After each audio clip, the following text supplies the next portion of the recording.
ultimately the game was decided because they controlled the paint and they controlled the glass.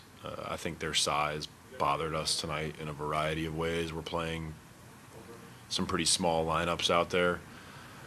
But overall, I'm really proud of the team's effort.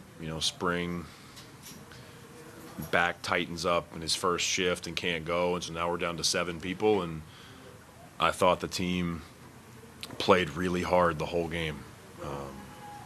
I'm proud of the way that they carried themselves tonight, but that is a microcosm of the season. And even when things haven't gone their way, I've been proud of how our team has conducted themselves. And, hopefully they can walk out of the arena with their heads held high, understanding that even if they didn't get what they wanted, there are good things to be taken from tonight's game, just like there's good things to be taken from everything that's happened this season. And there's a lot of work to do moving forward, but overall for tonight, I'm really proud of their effort. Did you have the conversation with Key that he was going to play all 48, and if so, when did that happen and how did that conversation go? I told him probably late in the second quarter during a timeout. I just advised him to drink Gatorade, that I wasn't taking him out, and that if he got tired, he could call timeout. But yeah, this wasn't something that I planned before the game, but I think once spring went down, we were going to need Keontae's ball handling for the whole game, and so I think tonight it made sense. Obviously, it's not something we want to get in the habit of, but yeah, he found out mid to late second quarter.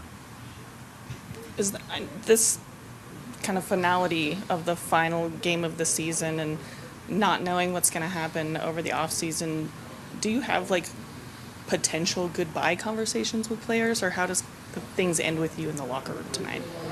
No, I just told the team that I'm proud of them, how they've handled themselves, that a lot of the things that I've said to you guys before, I'm a big believer that how you act when things don't go your way is ultimately how you'll be judged and remembered.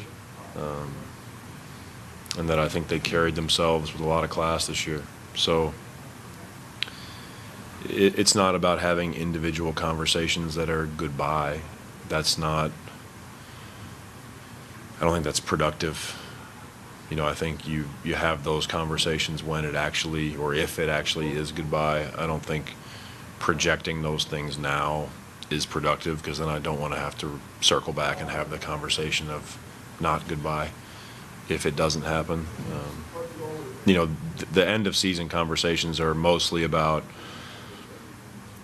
what has happened this year, sort of diagnosing where the player is at, and then trying to give them some thoughts about where they can go next in their game to help themselves and to grow and to ultimately help us.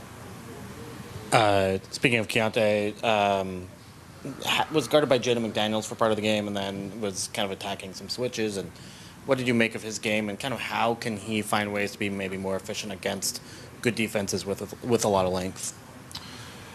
Yeah, I think as the game, his first stint, the first 6 or 7 minutes of the game was really hard. And it took an adjustment from Key to understand how he was going to be guarded, how their defense was going to operate. Obviously he goes 0 for 8 from 3, which is not something I expect. I thought he got some good looks.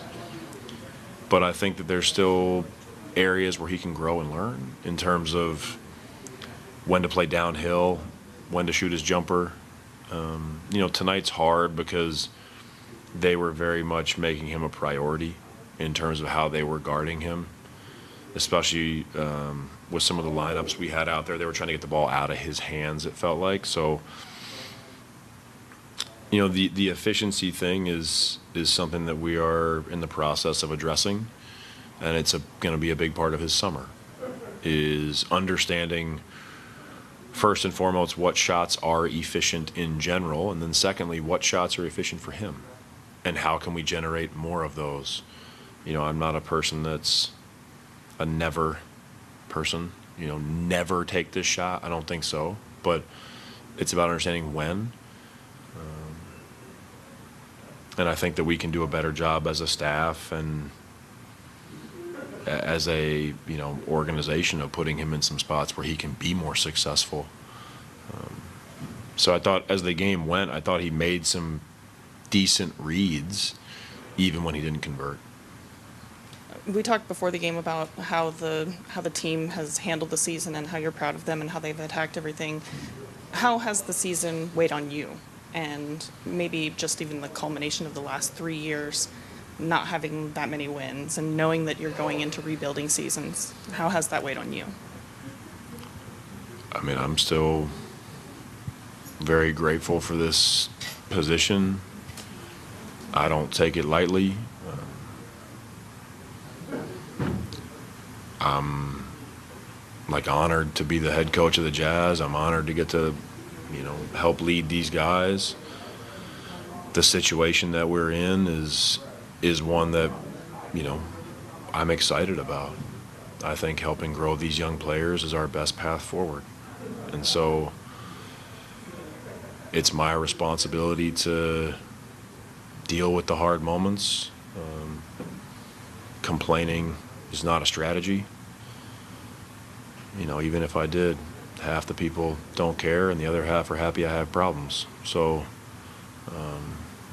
I try to just maintain a little bit of perspective that even on the days when it does feel hard or the weight is a little bit heavy, that this is a good thing. And ultimately it's going to be worth it for our program.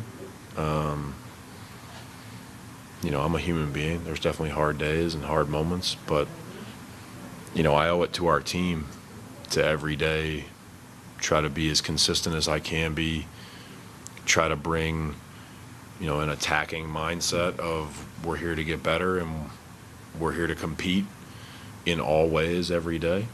I'll